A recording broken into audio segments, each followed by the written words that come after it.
안녕하세요. 내 삶에 힘이 되는 그림 이야기를 들려주는 박쌤입니다. 오늘 이야기는 화가들의 자화상에 대하여 이야기를 좀 해보려고 합니다.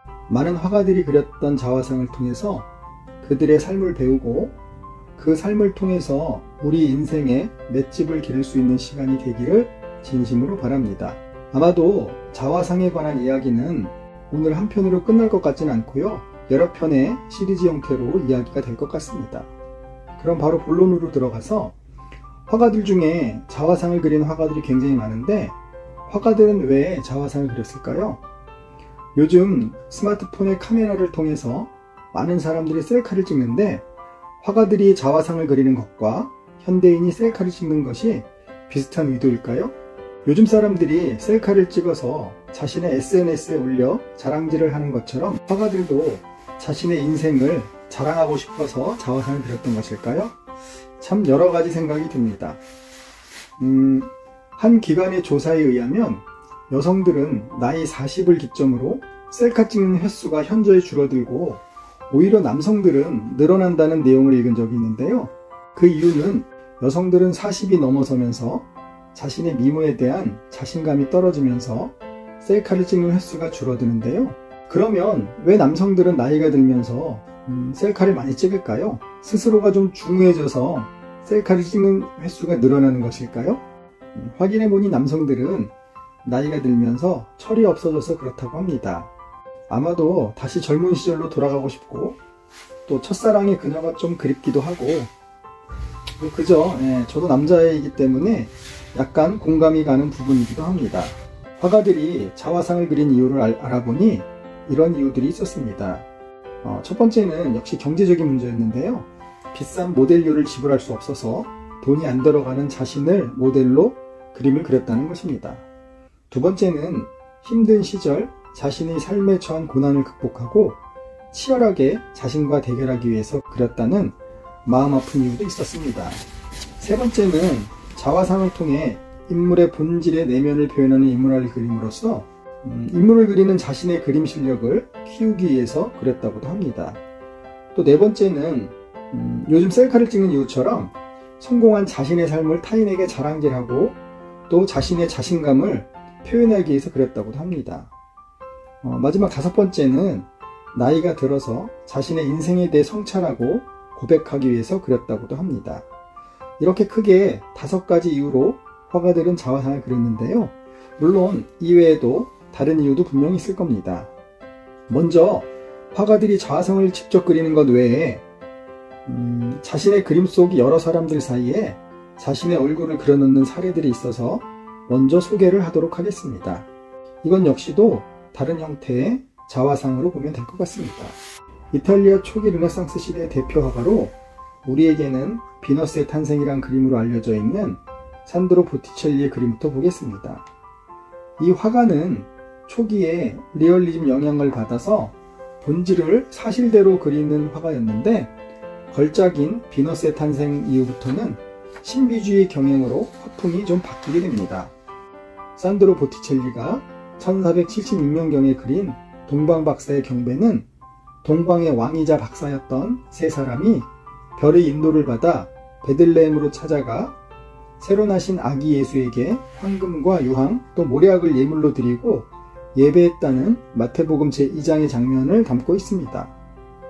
사실 동방박사의 경배라는 주제는 서양 미술사에서 아주 오랫동안 즐겨 다뤄진 인기 주제였습니다. 겉으로 보기에는 이전의 동방박사의 경배를 그린 다른 그림들과 별다른 차이가 없어 보이지만 이 그림 속에 그려진 3명의 동방박사의 얼굴은 실제 메디치 가문 사람들의 초상화입니다. 아기 예수에게 경배를 드리는 백발의 동방박사는 메디치 가문의 원로인 코시모 데 메디치이고요. 붉은 망토를 거친 동방박사는 코시모의 첫째 아들인 피에로입니다. 그 옆에 하얀 옷을 입고 있는 동방박사는 코시모의 둘째 아들인 조반니고요. 이외에도 메디치 가문의 주요 인물들의 초상을 찾아볼 수 있는데 조반니 옆에 검정 옷을 입고 있는 남자가 조반니의 아들인 줄리아노입니다. 그림 속 인물들의 복장이 예수시대의 복장이 아니라 15세기 이탈리아인들의 복장을 하고 있어서 세속적 분위기가 더 강합니다. 하지만 이 그림이 특히 유명한 것은 맨 왼쪽에 보티첼리의 좌상이 들어있기 때문입니다. 거의 모든 사람들이 성모 마리아와 아기 예수를 바라보고 있는데 유독 한 사람만이 그림 밖 관람객을 바라보고 있습니다. 강렬한 눈길로 우리를 바라보는 이 젊은 화가의 얼굴은 명성을 얻기 시작한 자신감에 가득 차 있습니다. 결국 보티첼리의 그림 속 좌화상은 자신의 성공한 모습을 자랑하고 싶은 자신감에서 그린 것으로 보입니다. 이어서 자신의 그림 속에 좌화상을 그려넣은 두 번째 화가는 역시 이탈리아 르네상스 시대의 3대 거장 중 한 명인 미켈란젤로 부오나르티입니다.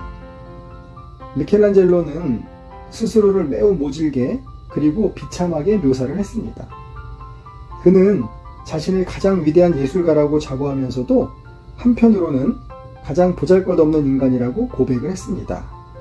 그리고 그 그림이 바로 시스티나 성당 제단벽에 그려져 있는 3개의 걸작 최후의 심판입니다.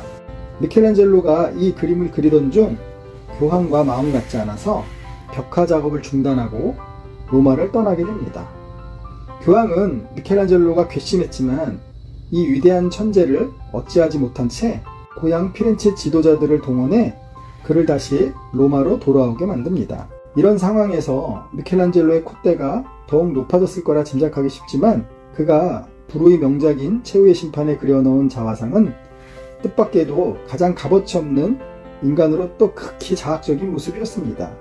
벽화 중앙 예수의 바로 오른쪽 아래 대머리 노인이 그려져 있습니다. 그는 산채로 살가죽이 벗겨져 순교한 성인 바르톨로메오입니다. 그가 왼손으로 무언가를 들고 있는데요.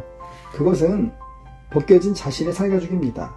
그런데 살가죽을 자세히 보면 바르톨로메오의 모습과는 전혀 다릅니다. 머리만 해도 대머리인 바르톨로메오에 비해 가죽으로 표현된 사람은 머리카락이 무성합니다. 수염도 전혀 없습니다. 이 살가죽은 다름 아닌 미켈란젤로 자신의 모습입니다. 그는 스스로를 벗겨진 살가죽보다 못한 인간으로 묘사를 했던 것입니다. 아마도 예술가의 자존심을 꺾고 로마로 다시 돌아온 그리고 벽화를 그릴 수밖에 없었던 자신에 대한 혐오를 견디기 힘들었던 모양입니다. 미켈란젤로의 걸작 속 자화상에는 이렇듯 처절한 회한과 반성이 담겨져 있습니다.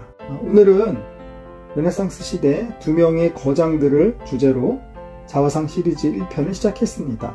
오늘 이야기는 이걸로 마치고요. 자화상 시리즈 2에서 계속 이어서 이야기를 하도록 하겠습니다. 오늘 제가 선정해서 읽어드릴 시는 나를 사랑하자입니다. 제목, 나를 사랑하자.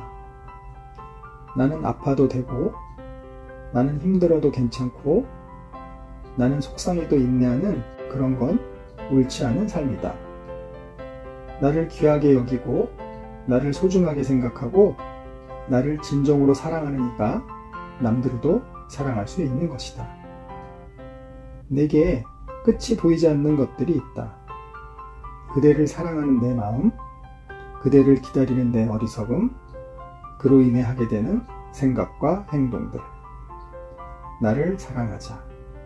나를 사랑하자. 오늘은 가끔은 그대에게 가려진 나를 꺼내서 사랑을 하자. 지난번에 한번 다른 명화 이야기를 할 때 읽었던 시입니다. 오늘 다시 읽으니 좀 색다르게 다가오는 것 같습니다. 오늘의 자화상 시리즈 명화 이야기가 여러분의 정신적 건강에 도움이 되기를 진심으로 바랍니다. 여러분들의 구독, 좋아요는 제게 힘을 주는 에너지입니다. 감사합니다.